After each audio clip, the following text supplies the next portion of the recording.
Welcome to the Free Outside Show. The USA Track and Field Half Marathon Championship was crazy. So we have our correspondent on everything, Allison Mercer, back to break it down. We get into a little bit of Black Canyon talk. We talk about the Aravaipa prize purse and paying trail runners and athletes. We also recommend some content. We get into our early Trail Runner of the Year predictions, satirical ones. And we just break everything down. I get on a soapbox for a bit, but I think, man, we are an impatient species. And with that, let's dive into the episode. Like, subscribe, and give 5 stars if you wish. And I'll maybe have a little bit more to say after you listen to our conversation. All right, here is Allison Mercer. We are back to learn everything that's been happening in the world of running and beyond. We're here with our correspondent on everything, Allison Mercer, fresh off. What did you do for the marathon? So you paced a marathon, you got second place and also got stitches. Like, put the pieces together for us on your eventful last weekend. Oh, yeah. It's not like anything else happened during the, what was the US half champs. Let's just focus on me and my race and what happened to me on that day. And it's all about me. And why aren't people focused on me and my trauma and what happened on my race? Even though I was on the right volunteering podcast. and totally not even around. But yeah, no, it was a very action-filled weekend. It started Friday where I put on my correspondent hat and was able to interview some of the athletes competing in the U.S. Half Marathon Championships. Jess McLean, Emma Grace Hurley, Molly Bourne, Erica Kemp, Hillary Bohr, Charles Hicks. It was great. Like, the vibes on Friday, phenomenal. Everyone's excited. Weather's going to be great because last year was so freaking cold, and a theme for how it's been like all winter in Atlanta, not so much Montana. No, it's perfect here. Vibes are high. And then let's fast forward to Sunday where not so much. So my role, I told the people I was working for, like, hey, like, I'll cover post race, but I really wanted to pace the marathon. I wanted to help people get the sub 3-hour marathon goal. Like, it's such a huge barrier for people. And when Track Club had that opportunity to have pacers for it, I was like, yeah, why not? Like, it's a good training run for me. I can do it. I love that race. I want to volunteer. I want to help any which way. And then by the time I'm back, I can just interview the athletes. They'll probably have just gone through awards and drug testing. Like, no big deal. Well, mile 16, took a little spill, some, Atlanta potholes, little Superman. Thought it was just, a little flesh wound, just did my best Tara Dower and just ran bloody as hell. And then I finish, go to the med tent. They're like, you're going to need stitches. So I was like, okay, whatever. And then my friend runs in and I'm like, seeing my phone and there's like 200 messages. And I'm like, I'm not that popular. I mean, obviously I am. But then I was like, what is going on? And she tells me about the race. So I finished getting cleaned up. So I'm not like dripping in blood. And people are just like, are you coming from a Quentin Tarantino movie? And start just going into journalism mode where I interview a couple of the athletes. I talk to the official and race referee, course, certified, all the people that are integral parts of what went on. Got the recap, got the lowdown, told them to keep me posted because it's all happening in real time. Like, they're still figuring out, like, what the heck happened. So I was like, all right, well, I guess I should probably go to the ER and get stitches. So went to the ER, still getting updates, obviously still watching US indoors because that's going on at this time. And then just seeing what happened. How was your Sunday? Yeah, well, first I want to set the stage because there's a lot of people who were not there and or have ever been at a road race of any magnitude.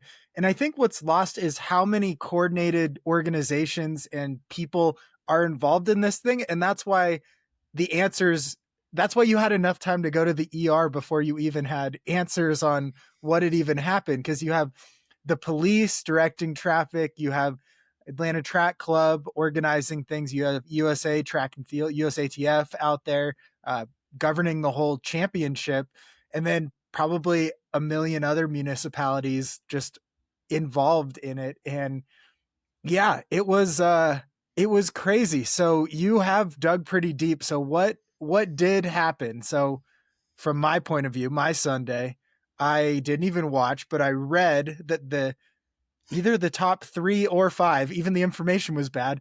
People went the wrong way when the pace car made a wrong turn with about a mile to go, and that changed who were the champions of the half marathon distance for USA. And then from there, I knew that that is when you turn to Reddit. And so most of my info is Obviously. unconfirmed from Reddit after that, but people were going crazy. I think people were going crazy everywhere. It didn't matter where on social media you turn, like Instagram, I think Reddit, Let's Run. I mean, heck, it was even on ESPN. Like people were covering it all over. New York Times, The Guardian, the BBC, and just wrong turn, wrong turn. And then I love as a society, we just instantly have to blame someone. We have to Oh, point yeah. fingers. No, they clearly did not listen to our podcast about doing something, like thinking about maybe there's a bigger something at play. Like, no, we got to blame people. We got to get on our soapbox. We have to be all of a sudden everyone's a race director and a governing body and official and a driver and like knowing everything before we knew anything. Like, it's Mm-hmm. just wild to me. And I wrote a little op ed piece because obviously I was very fired up and yelling into the void is always like very productive. But I was Mm-hmm. like, listen, like, let's have some empathy. Let's think big. Like, let's not just instantly blame people. Obviously, there are people that are accountable. And subsequently, USATF, Atlanta Track Club, have said like where they went wrong and things they're going to do to improve it. And so it's just like, we still don't have all the answers. So before we become all these things that we're not, let's let the people that are actually doing the job, I don't know, do their job. Yeah, let's bring we have a lot of, aspiring runners in the thru hiker world. Let's enlighten them a little why it got so crazy. So from my understanding, there was a police incident that kind of changed things, which made a barrack or a barricade essentially.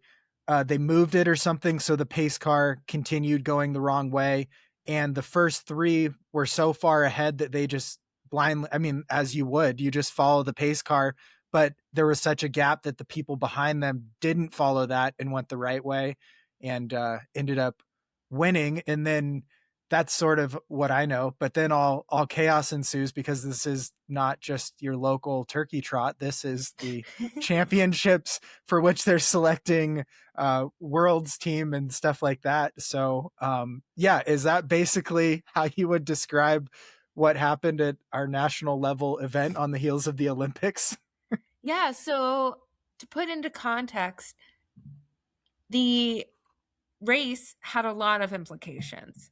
Not only is it a US championship, so you win, you are a US half marathon champion. You Forever, win, your whole life. Yeah. right.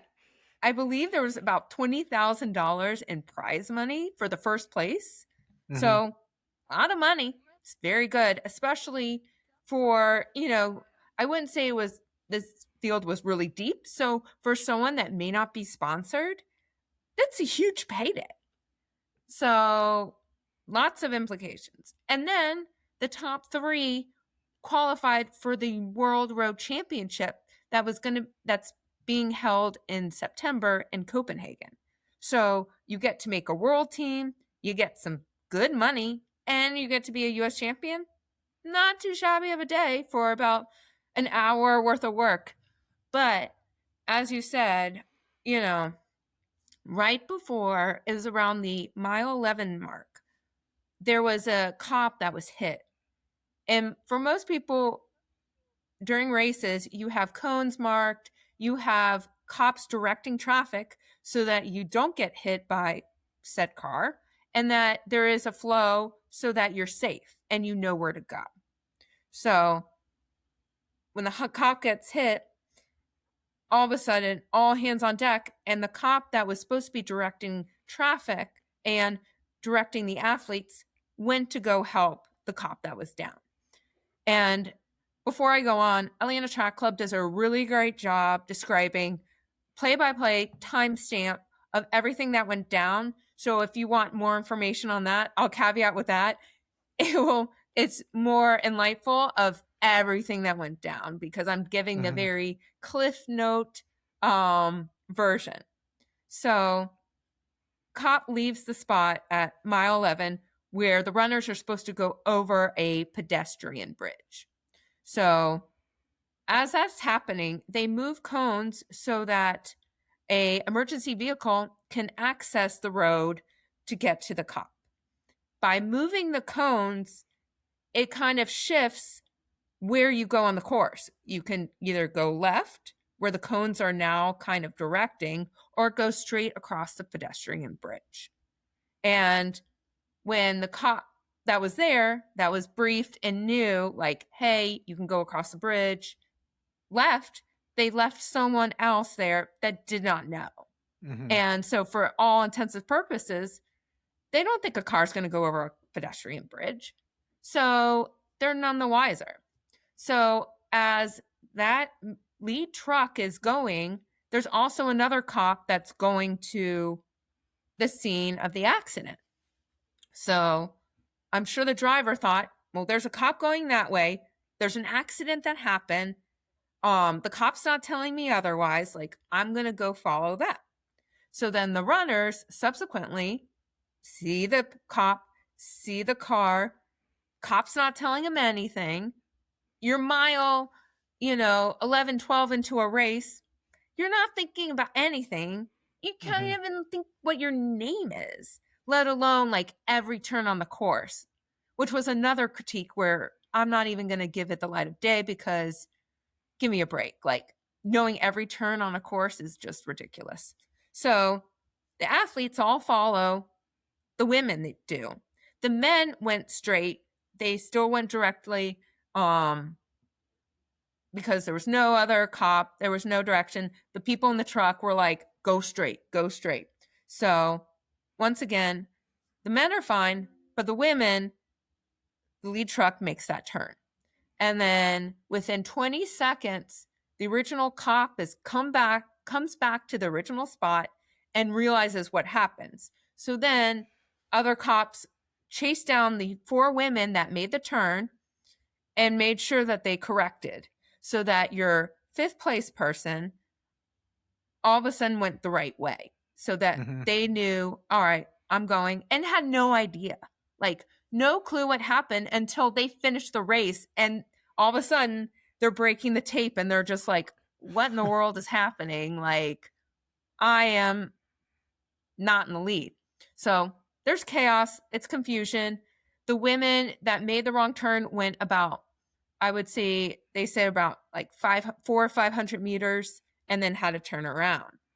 And then the one that was in 4th place didn't go as far, but still made the turn. So just lots of confusion, lots of chaos. And it was just a perfect storm because had the cop had returned 20 seconds earlier, this wouldn't have happened because there was all this video that surfaced of just making the turn and the women making the turn. And then you see them course correcting and you see the cops like laying down the cones. So you're just like, oh my gosh, if only they were there sooner, but Perfect storm. And then, so as of now on Friday, March 6th, they've decided to, Atlanta Track Club has paid who would have been the top three, what they lost in prize money, and then we're still deciding. USATF is still deciding on the selection process for the team, or so where are we at with everything now? So 5 days later. always more. And that's the thing is like by the time this podcast comes out, I mean, we're recording on March 6th and, things could be wildly different. Like things are updating by the day. And USATF released a statement yesterday saying that they awarded a kind of dual podium.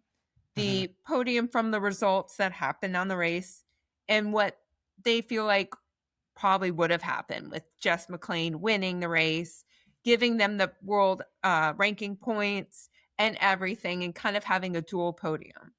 The other thing that they described was, they didn't really know how to do the selection process. Obviously, it takes time for rules to change, to amend, to see how they can do the selection process. Once again, refer to the USATF post. There's a lot of podcasts that have described all the rules, like Sidious does a great job on it.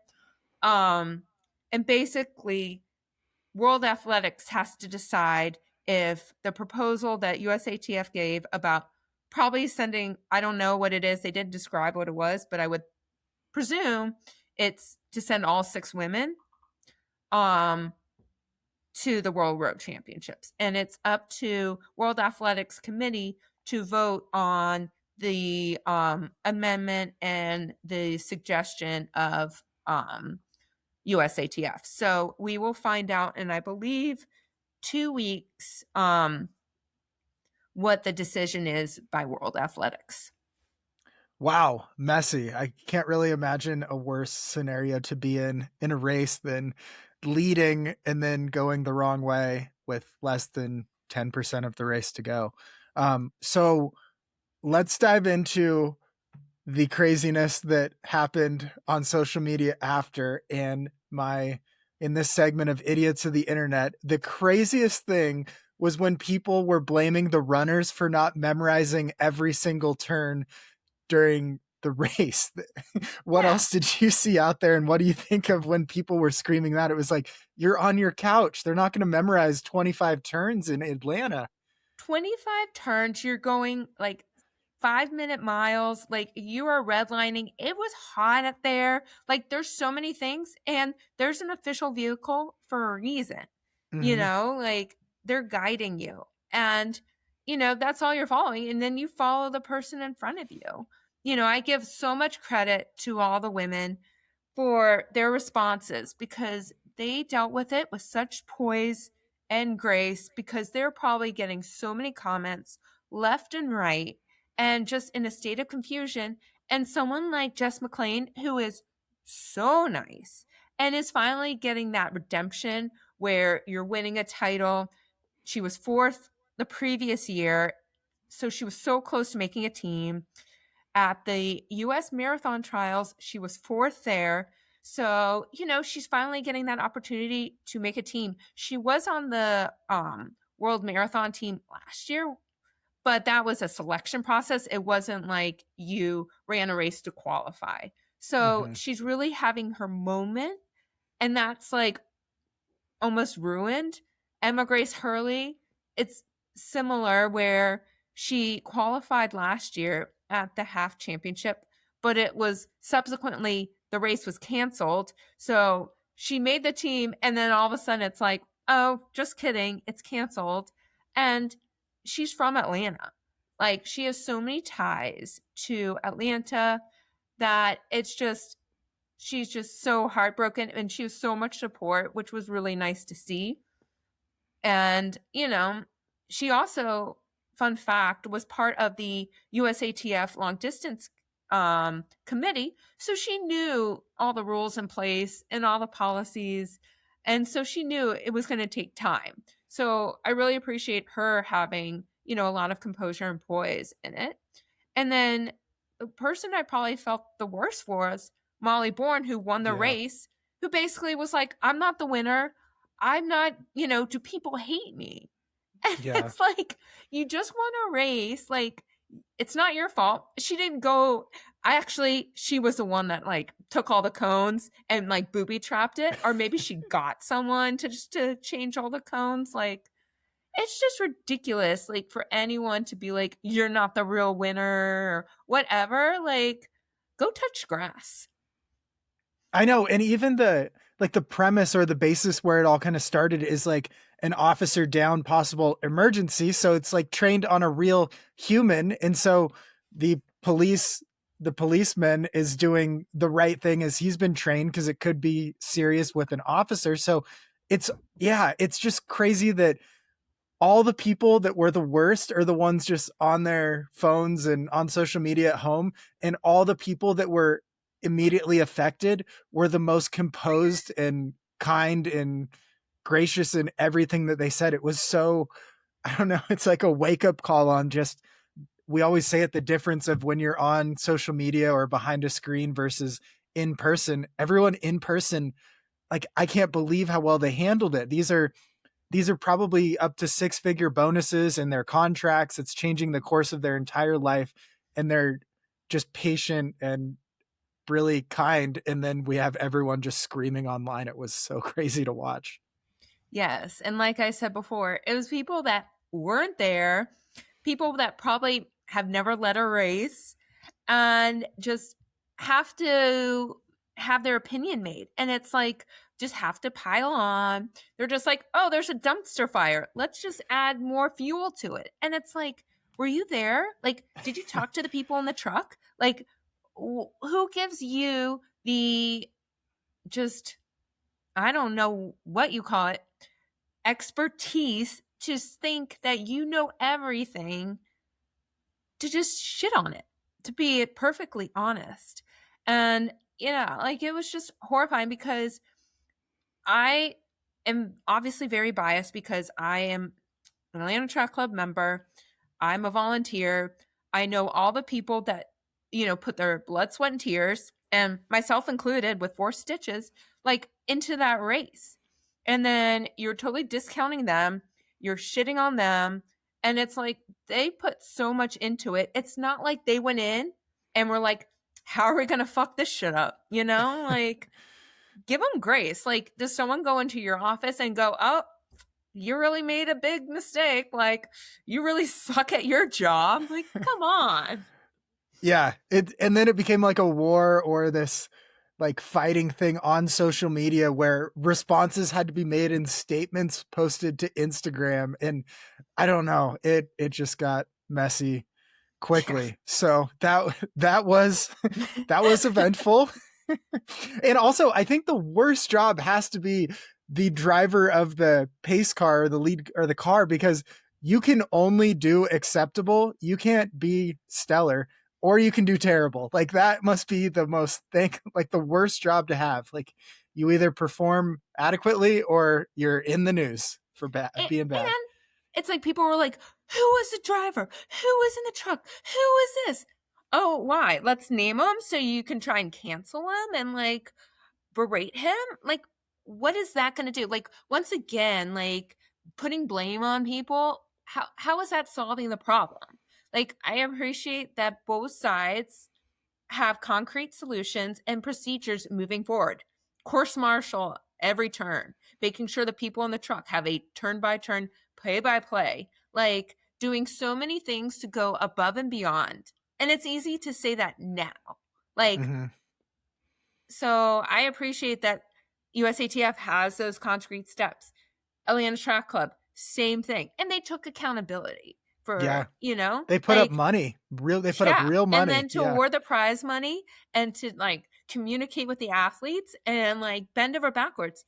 And I think people lose sight that like Atlanta Track Club hosted the Olympic Marathon Trials with over 700 people back in 2020. And like, put them all in hotels, paid for all their expenses. Yeah. And, but we only focus on the bad. It's like amazing. Like, heaven forbid we say, big picture, like, yes, like, that happened. But, it's a freak thing. Like, come on, people. And Yeah, when I heard about the police accident and realizing like it was 100 yards away, and then seeing the time, like 8 a.m. or a little after 8, I'm like, there's no way that they couldn't be connected. And like, there was no official reports. So when I did my article, I was like, well, there's got to be some kind of connection. And especially with police presence and a cop down, like, there's some implication. Like, we don't know.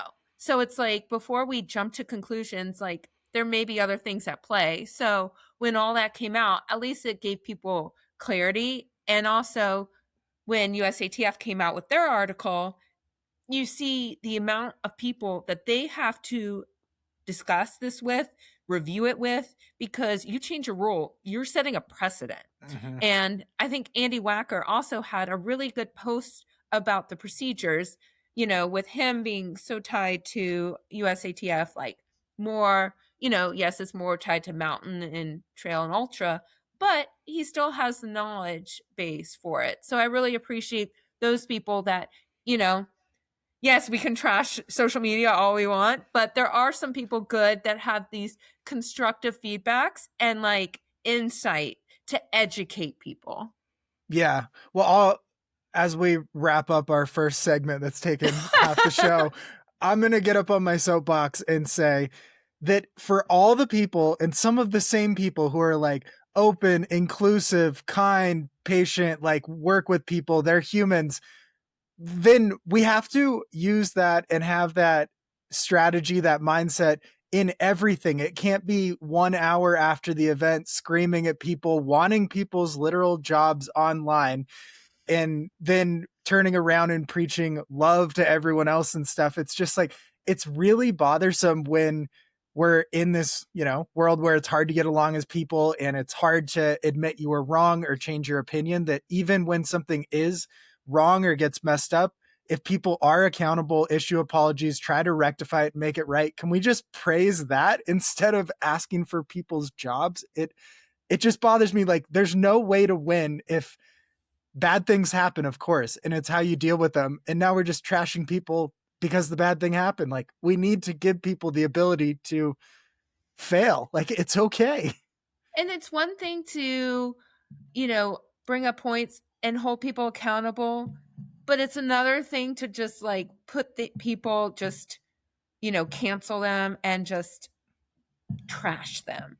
Like, I think there's just a fine line, and it's just humanity and just showing empathy. So the two, you need to have some kind of balance between the two, between, making sure people are following the rules and doing their job, but also giving them grace. And I think we lose sight of that very quickly in the heat of the moment.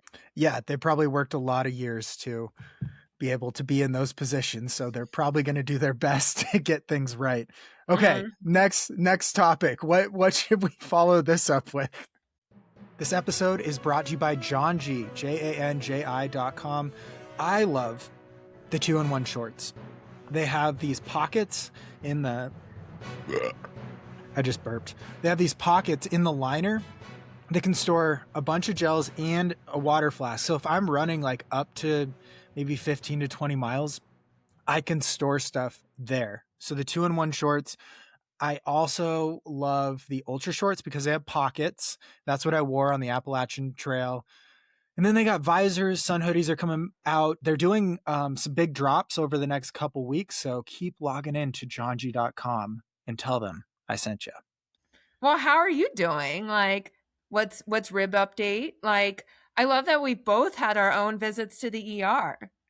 Yeah, no, it's always a good day when you get to meet with the medical professional. Yeah, I started a little bit of biking, recumbent stationary biking, and that is really about the most boring thing you can do. I've been playing some chess while biking, and that is the extent of my exercising lately. Yeah. But I think I'm feeling really good. The last 4 or 5 days, it feels a lot better. Before I was like, I would have dreams in the middle of the night that I was in like the Civil War and a bullet hit me in the chest and like hit my rib, and that's how I would wake up. So it was very painful for 2.5 weeks. So when will you start the Cocodona prep and everything? Yeah, I think I need to just dive right in. Maybe I'll just start with some jeffing in Jeff Galloway's honor. I'll do some run walks out there. So yeah, Yeah, we gotta, we got to hit you on did him a too. lovely You know, tribute for him, and I really appreciate that. And it was great to have your interview and his perspective and his life like celebrated. Um, I once again being from Atlanta and the impact that Jeff Galloway had. Before the race on Sunday, they did a moment of silence because he was the first Peachtree Road Race winner. He had set up local run shops in Atlanta for Dippities and was probably one of the, as we learned on your podcast, like one of the first like local run shops.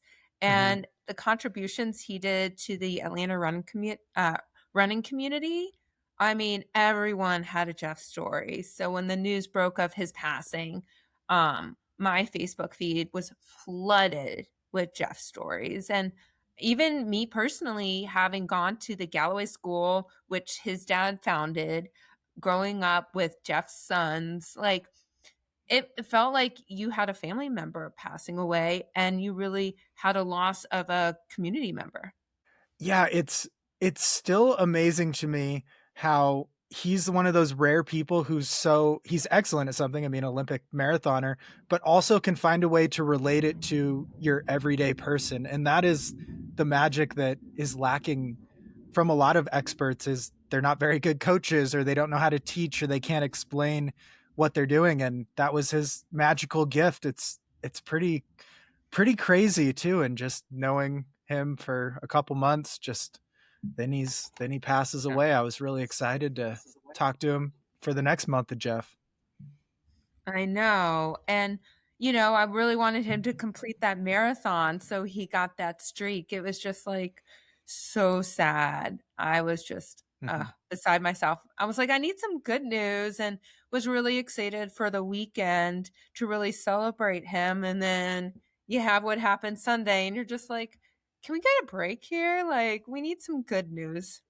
I know we're hoping for news moving forward, but it's always like the last time we talked, it was like, man, we haven't had anything really happen in months, and then since then, it's been nonstop. It's I know. crazy.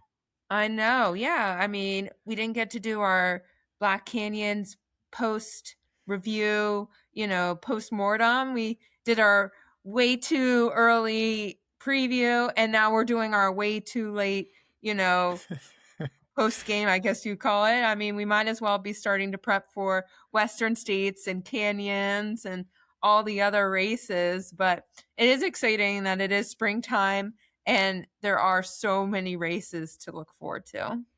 Yeah, let's do one Black Canyon topic. Do you think course records are just going to go down every single year? Because now it's like 3 years in a row on I both sides.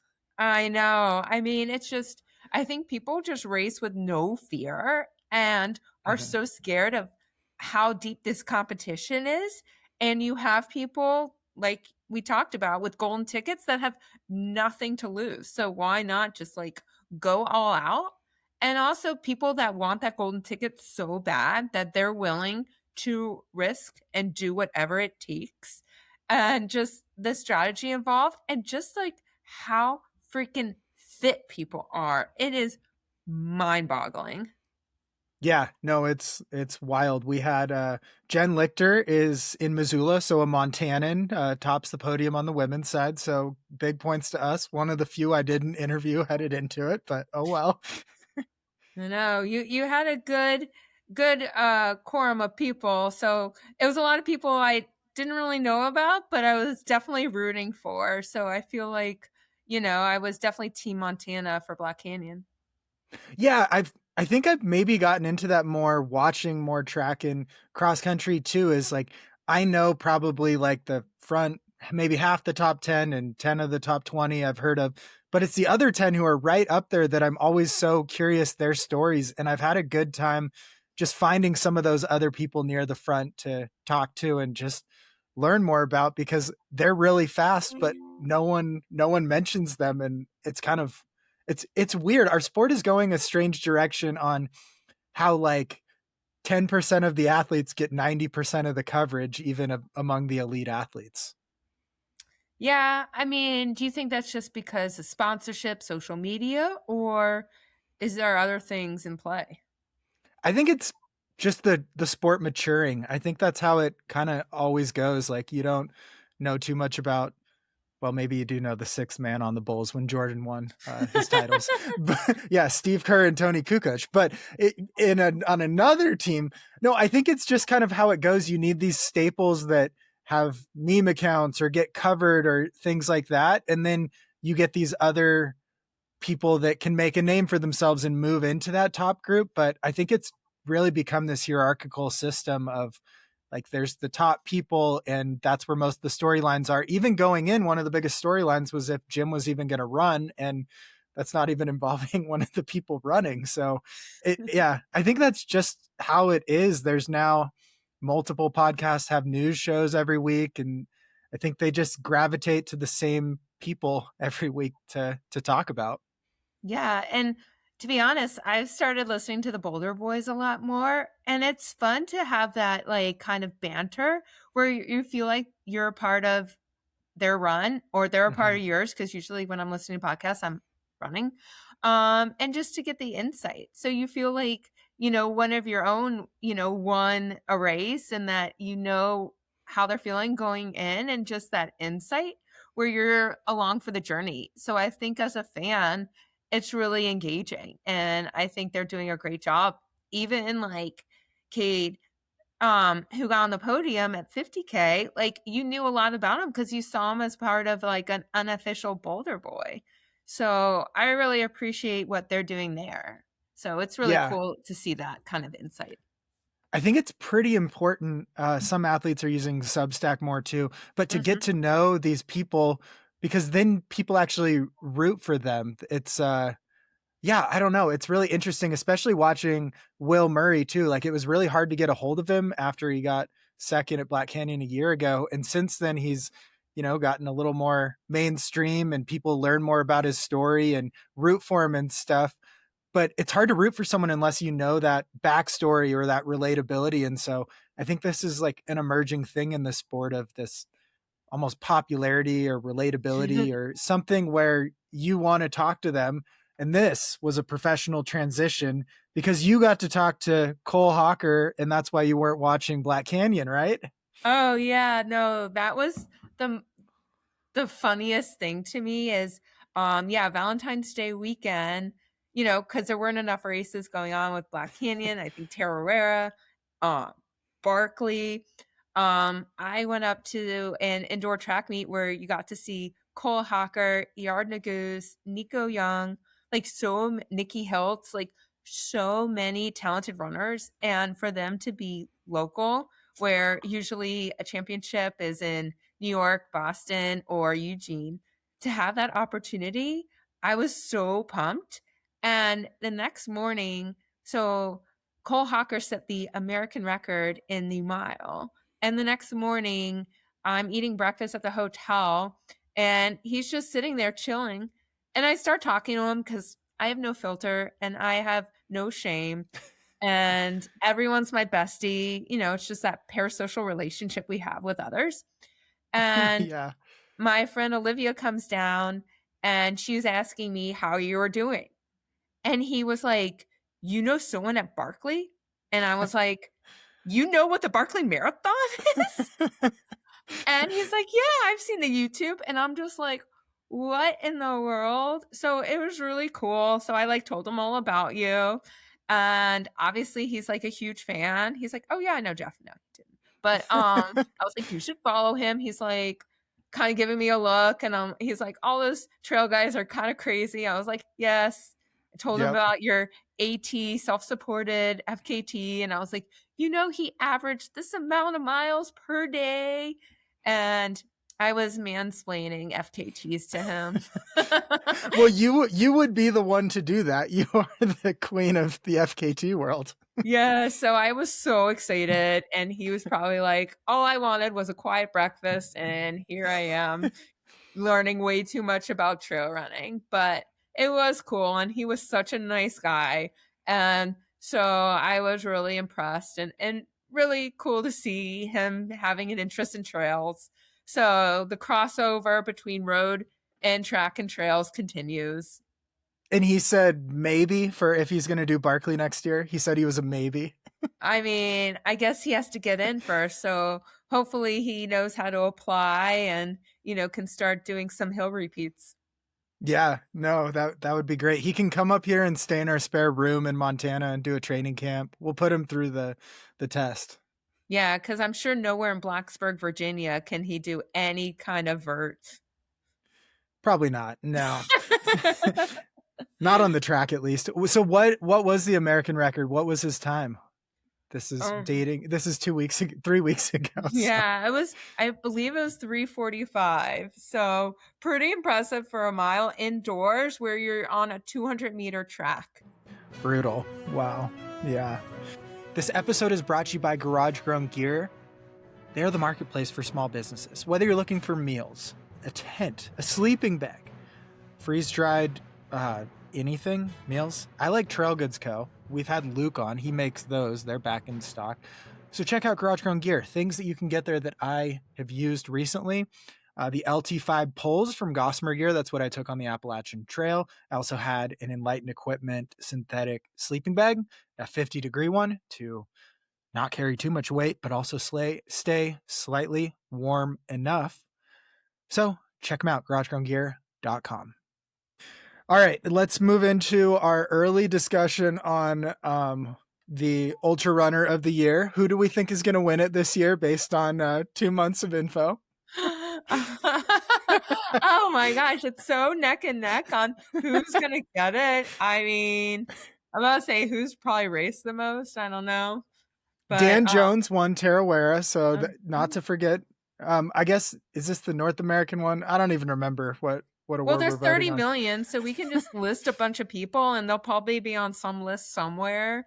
I mean, aren't they still doing a recap from 2025, like Ultra Runners of the Year? Yeah, I think they're still doing the countdown list. So the Free Trail Ultra Runner of the Year should be released in a week or two. Oh my gosh. Yeah. I mean, I have a feeling just based on what's already happened at Black Canyon, like Western States is just going to be so insane. Like having Molly show up, Killian, like it gets me so fired up. Like that live stream is going to be so fun to watch. I mean, I would love to be out in Western States, a little expensive, but if anyone wants a sponsor, anyone needs a correspondent, hit me up. But yeah, and it just makes you excited for the sport, like we said. You have people doing fast times and really promoting the sport. It gets you excited. Yeah. And okay, on this topic, do you think Megan Roach is going to end up running Western States this year? Well, I know she's been battling a little bit more of her heart issues, so I hope she's feeling better. And I would love to see her have that redemption story, between her heart issues, being pregnant, and then coming full circle to get that golden ticket. Would be wonderful. So hopefully she's feeling better. I mean, some of those treadmill workouts they were doing on YouTube, I'm just like, blows my mind. So it would be great to see. It would be also interesting to see the opposite from David competing with all of his athletes to Megan competing with all of her athletes. Yeah, because it would be Tara would be out there. I don't know everyone she coaches, but yeah, it's so hard to keep up. They coach so many people. I feel like between CTS and like Western States, between CTS and the Roaches, like they like take over trail running. So I think they should do like an Ekiden or something or a relay and just have like a clash of the coaches of like which team is stronger. Like, can we get like a Western States relay? Or if it's like F1, like the cup for the teams based on different races, that would be fun. I think if you did something like that. Maybe like 3 or 4 big races and it's just a point system. Totally. Like I always thought it would be cool with sponsors because you would have like Team Nike, Team Hmm. Adidas, Team Hoka, like all the different sponsors. But I think coaches, because you really see whose style, system, and like practice is better. Because obviously, if they're Yeah. winning, they're clearly better. Yeah. So Abby Hall with CTS is the victor at Western last year. So I guess that's got to mean something. Who's Totally. Tom? Tom Evans is with Scott Johnston, I think. And Ruth So Croft. okay, so UTMB, pretty strong. Yeah, that's fun. There should be something like that. It'd be like free marketing for whoever put up a prize or something like that. Maybe Oh, it's like, totally. yeah. Okay, that's a good idea. We should do it. All right, on to the more remote trails. What do we have coming at us in FKT news? We have some people that have announced some things that they're going to do. Oh yeah, Christian Morgan, self-supported AT. Very excited to Yeah, see. You know, we thought that he was retired, he was done. Oh no, he's back. he was And retired for 1 week. yeah, so we will see what happens. And yeah, that's the best part about March. Like, not only is it, daylight savings and the weather's getting better, it means that FKTs are heating up and that there's more activity. And it makes me writing the newsletter every week much better to choose all the FKTs of the week and also who to feature because winter times, it's definitely slim pickings. And so I love getting those stories in and seeing people that have been training all winter planning their FKTs. Yeah. I have a couple questions with FKTs. Where have you seen like the most growth over the past couple years? Like what region of the world is getting into it? Um, we've been seeing a lot more in Australia, New Zealand, which has Oh, been really cool. fun to see. We just got our first FKT in Bangladesh, so that's been fun. The UK always has like Hmm. a million different FKTs, which is really cool. So yeah, so it's cool to see the global spread of FKTs and people bringing it to different countries. Sorry. Now I'm on my phone. It almost worked this time. I know. Like, damn it. So, It would yeah. be fun if there was like a list of all the countries that don't have FKTs and then just slowly cross them off. Although that would be giving more work. Has there been any change in the premier routes or are those pretty set in stone? So we have for the global ones, Yeah, global. Because I think only the PCT changed recently, and the domestic ones have been pretty stable. yeah. So yeah, we expanded to have all the countries have more of a presence when it comes to premier routes due to the fact that we're growing so much globally. It just made more sense to make sure that we were aligned with having premier routes in different countries. Um and making it inclusive but also competitive where we're not like, all right, we need a premier route in every country. Mhm. But there were certain routes in different countries where we're like, all right, that's getting really competitive and we're seeing really fast times that should be a premier route. So it was nice to revise that and kind of update according to the growth of FKT. Yeah. And so, last question on this: do you think uh, Carl Sabe going for the Tearoa FKT? Do you think that helped bring more attention to like Oceania in general for FKTs out there? Since you said it's been growing.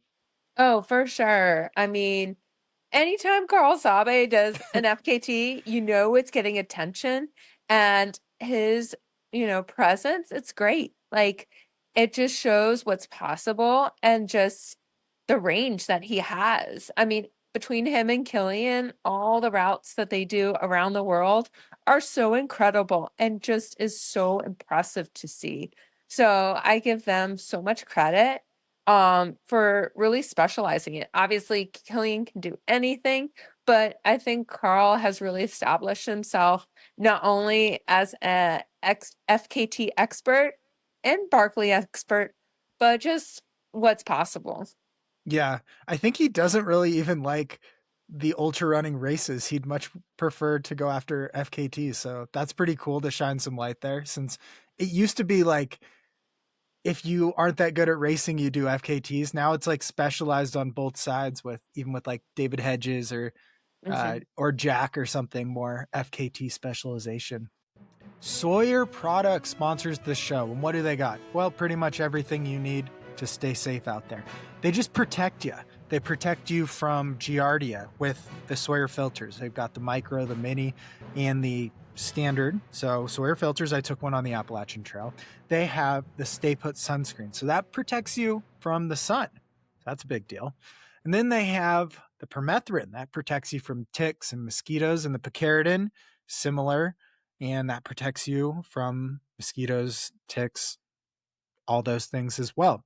So check out Sawyer Products. We love them. I mean, Allison loves the sunscreen. If you listen to the Barkley recap that she did, you will hear that is genuine love. So protect your skin. Show it that you care.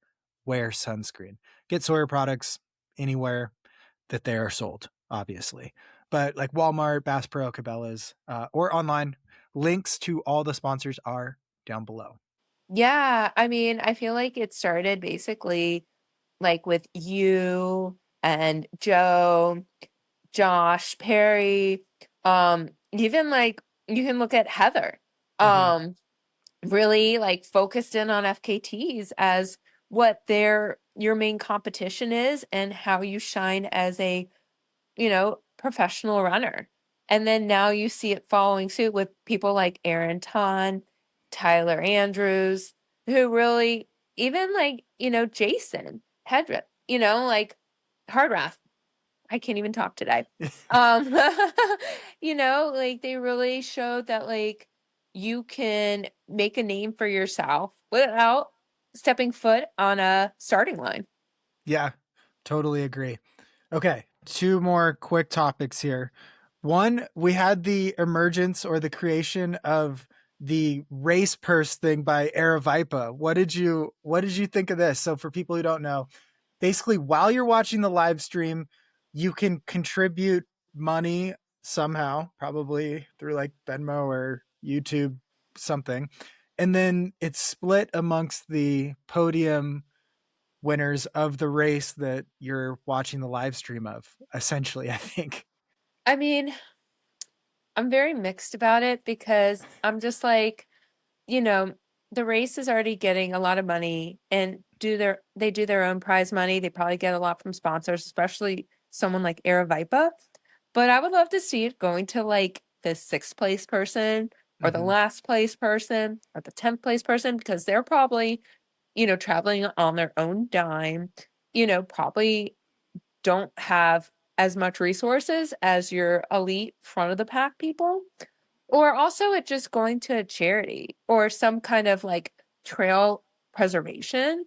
Like I just see that money probably being better spent and more, I don't know, I don't want to say productive, but I want to say like more places in need, because a lot of these races on our protected lands, like what are we doing for those?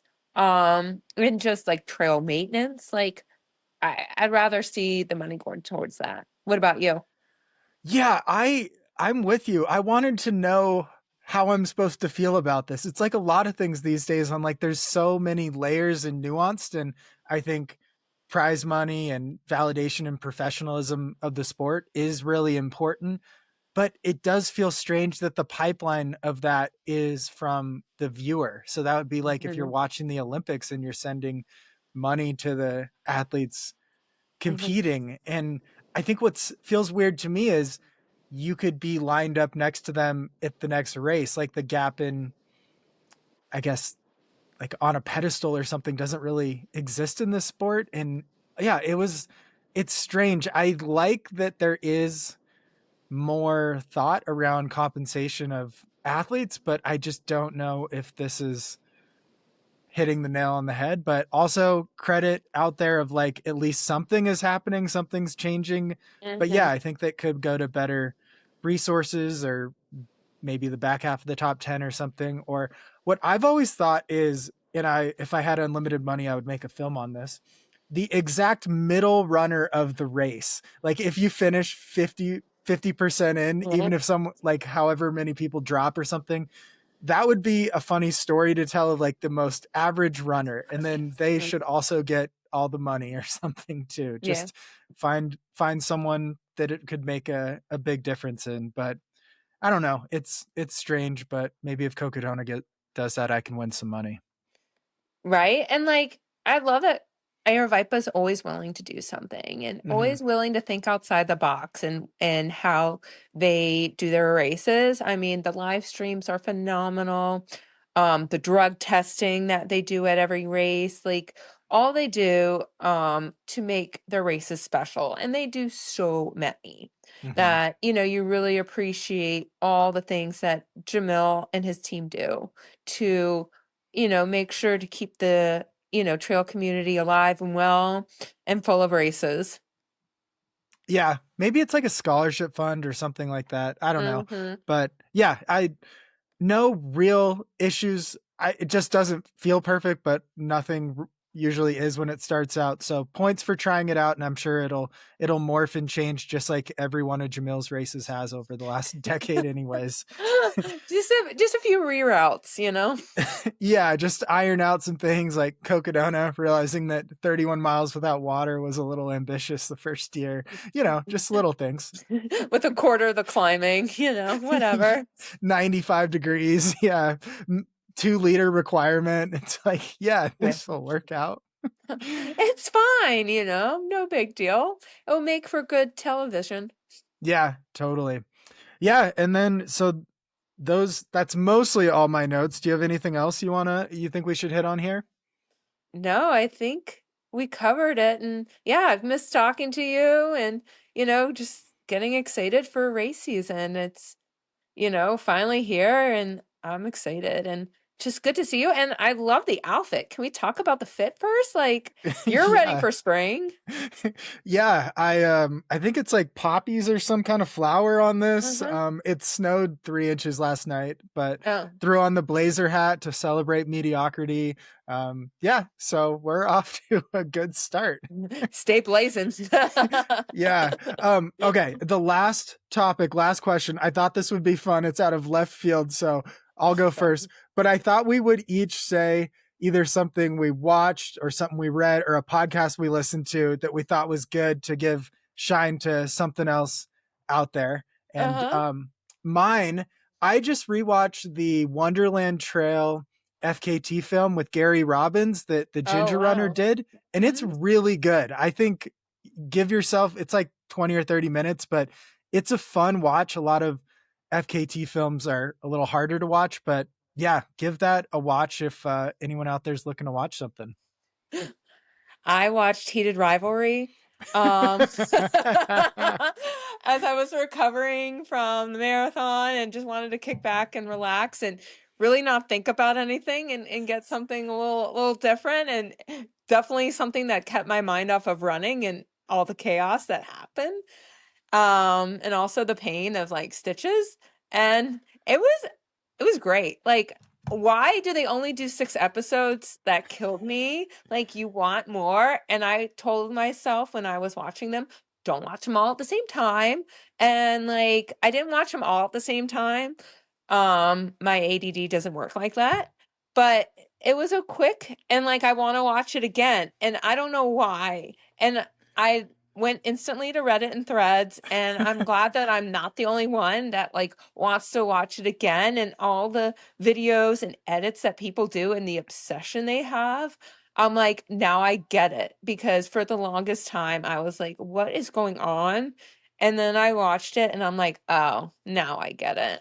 That's the sequel to Miracle, right? It's just a hockey movie. Obviously. We're going to send some people to watch it. But like, it made me think of like so many memes you could do like in every sport of like their own like heated rivalry. So like for Western states, we're gonna have to do a million like heated rivalry memes, like Jim versus Francesco Pupi, like all of that. Like, I can't wait. Wow, I need to watch this just to have some idea of what's going on. I did like the movie Miracle, so this will be a good hockey film. Obviously, and I'm sure you're a huge hockey fan. It's all about hockey and sport. Like, it's great. It's all about camaraderie. Yeah, that's it. Teamwork, camaraderie, working together. Yeah, I mean, you could be playing on different teams, but sometimes, opposites attract. Yeah, emotions. You got to be in touch with them no matter whether you're playing hockey or skimo or trail running. It's all about being in touch with your emotions. Definitely. I mean, I figured that's how else do you end these podcasts, but with, being in touch with your emotions. A little motivational word of the Friday to move forward. I think we did it. Yes. Till the next episode. Thank you for listening to the show. Hope you are entertained. We kind of go all different directions, but that's really why I like this show. Maybe if you're into hiking, you're into running, or trail running, track, battling moose in the mountains, this is the podcast for you because we do a little bit of everything here. If you want to write a review on Apple Podcasts, 5-star review, obviously that's what we're looking for, then I will read that out loud. I won't read any today. I wrote a really good Substack on living with my giant stuffed teddy bear and Ted D. Bear. It's on freeoutside.substack.com. It's some of my best writing of my whole life, so feel free to give that a listen. Follow Allison Mercer online, online dance party. And do you want to run or hike with me? Well, I'm going to be out in the White Wet Mountains in early June, so you can come out to this camp, northeasttrailadventures.com, and there's going to be this Hub North is what it's called, so Eli Matthew and Justin Chapman are organizing this. I will be one of the leaders out there. It's going to be running around for 3 days or 3-4 days in the mountains out there, and it'll be a really good time. So you should look into coming, so northeasttrailadventures.com. Check that out, and use code FreeOutside and you'll get that is pretty much everything I have. There's always more. We are going to be making a film on the Appalachian Trail record. It's going to be YouTube and the shorter film thing. We don't know exactly everything about everything in life yet, and if you do, just let me know. But I think that will come out sometime this summer, and I'm just doing a million things at once. I'm about to jump on a coaching call because my life is busy. I like it that way, and hopefully I should be running in the next week or so. This run is a little painful, but it has gotten a lot better, and we have Cocodona looming ahead. So thank you guys all. This is Allison Mercer, and we have done it. Thanks to CS Coffee, also supporting the show. All right, stay elite, my friends.